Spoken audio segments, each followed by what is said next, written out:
So good afternoon, everyone.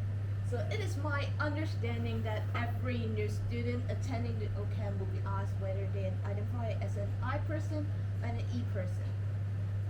So it is quite strange in the past to be asked like that, but it becomes more popular after the introduction of MBTI.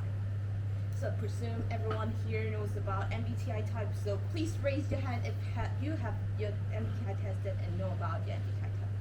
So thank you guys.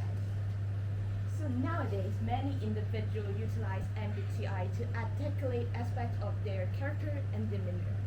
For example, if you identify as an I person, as known as an introversion person, you probably have a preference of less social interactions and a smaller group size.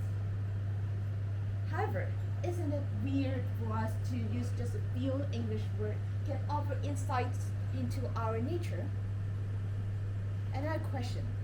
Guys, have you ever encountered something unusual or something extreme related to MBTI? So this record one of my experience during a group project that some of my classmates had not completed their part until like 11 p.m. at night before the day of my presentation. I was so mad at the time. So I contacted them and urged them to finish their part immediately. But they answered me by stating that they are P type of person and they would finish their part during class on the day of my presentation. So this answer is so annoying.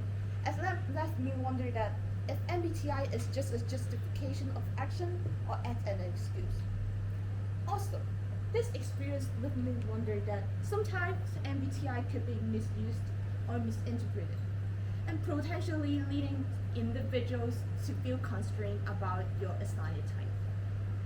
So firstly, it's important to know that the online assessment that we use to determine our MBTI lack of academic validation. So this kind of online test is based on the interpretation of Carl Jung's theory of psychological types, rather than really designed by professional researchers.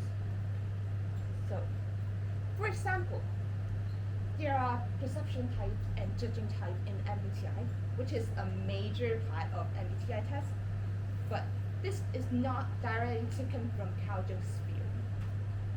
Therefore, there are some concerns about the theoretical usage and the concerns about the usage of MBTI. So secondly, another question. Have you guys ever tried changing some responses in your test and your MBTI type has changed?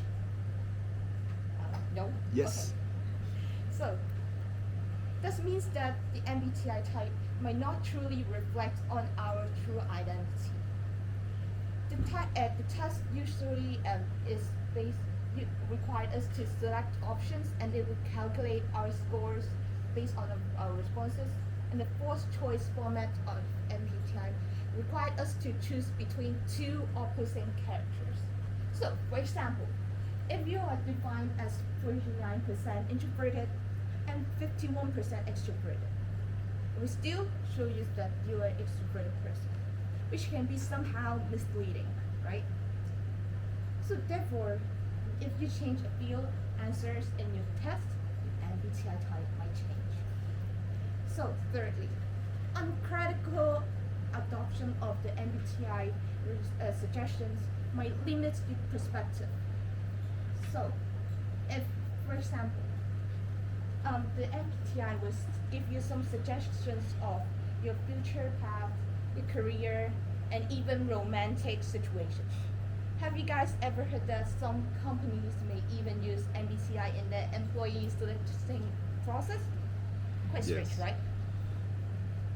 So, therefore, it's quite strange if some kind of people accept this kind of suggestions.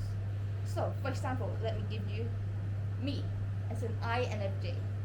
My suggestions to become careers is to become a teacher. However, I hate children. So, making me teaching seems impossible. Therefore, MBTI may not always be precise, and it can serve as a prompt for us to self-reflect rather than act as an indirect guide that we must strictly follow. So, it is beneficial for us when it used to self-reflect, and it can act as a foundation for us to know about human diversity, the range. And it can emphasize acceptance of our differences and know more about other viewpoints. At this point, MBTI can serve as a valuable tool. Thank you.